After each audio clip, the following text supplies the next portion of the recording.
Hi, I'm Robin. I'm a scientist by training, and I teach at the college level. So here we are, all stuck at home, waiting out the coronavirus, and it has occurred to me that there are probably a lot of you who have never spent this much time at home before.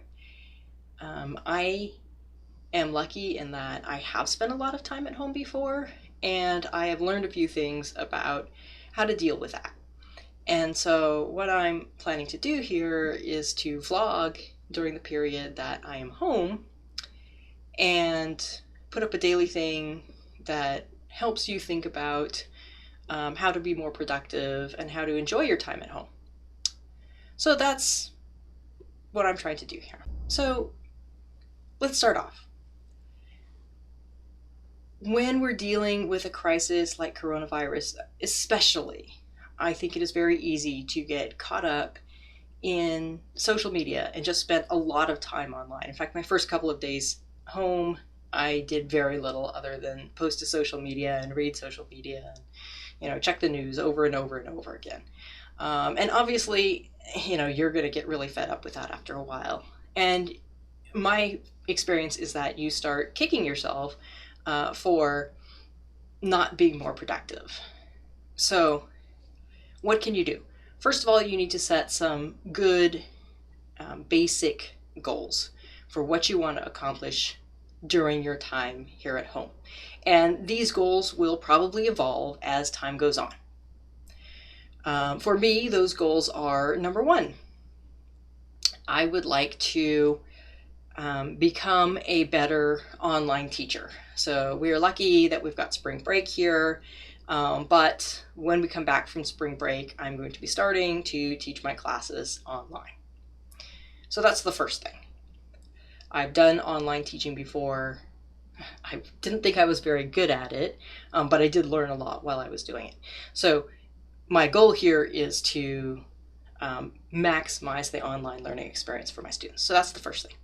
And my second goal, very broad, is just to make sure that I and my family are taken care of during this time of global crisis. And so what do I mean by that? I mean that I'm looking for ways to keep us safe physically. I'm looking for ways to keep us well emotionally and socially. And so these are all sorts of things that I can think about. So how do you do this? So without going into details about, how I personally am meeting those goals, because, that's fodder for upcoming vlogs. What I want to say is, first of all, if you're trying to get done both work, whatever that work might be, and that might be, homeschooling your kids, work, and then just general taking care of yourself and your home and etc. If you're not used to working at home, and I think most people aren't, if you're not used to working at home, the number one thing you can do is to not start the day with work, okay? Because you are going to sit down and you're not going to know how to handle working at home, right? So you're going to sit there, you're going to stare at your computer or whatever you're doing, and you're going to get very frustrated with yourself, and you're going to get very discouraged, which is something that you want to avoid. So the first thing you're going to do is you're going to pick something that you can do every day that will give you a feeling of accomplishment. And so this is going to be the first thing you do after you get up in the morning and, get ready, get dressed, have breakfast, whatever you do for your morning routine. Then you're going to work on something that is relatively easy to succeed at. Okay. And so I don't know what this thing would be for you. For me, it has to be something that I'm actually motivated to do. When I am able to, I can go outside and work in my yard, which for me is something that I really enjoy. And I can set a timer so I don't spend the whole day working in the yard. But knowing that I have accomplished something, then when I sit down to do something, even if I get distracted by something, then I can always say, well, at least I have crossed something off my list for today. So that's my first tip.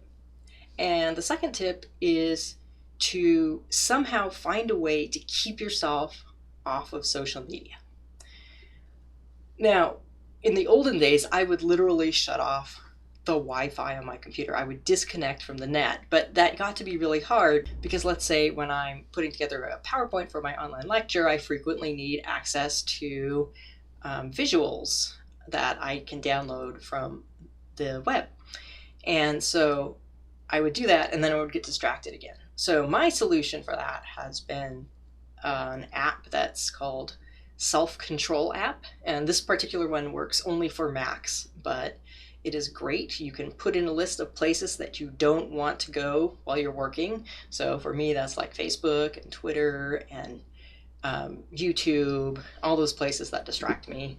I probably should start putting news sites in there because I find myself reading the Washington Post, etc., over and over and over again. So that keeps me off social media, and you can set how long you want to be working.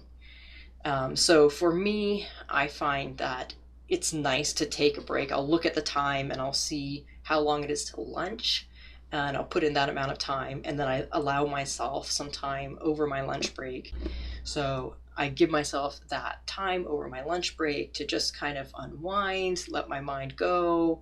And, you know, that's actually really healthy to not try and concentrate all the time. And then what I do is as soon as lunch is over and I have a set time for that, you know, how much time I can spend online, then I block out another period of time to work without social media influence. So that's what I do, and hopefully that can help you. For tomorrow, we're going to check in, we're going to talk about setting small goals that help you meet those very broad goals. And I'll give you an example of something that I'm doing, and I'll actually show you some stuff that I'm working on. And so, if you want to keep up with this and listen to my tips, etc., make sure to subscribe and hit the like button and come back tomorrow.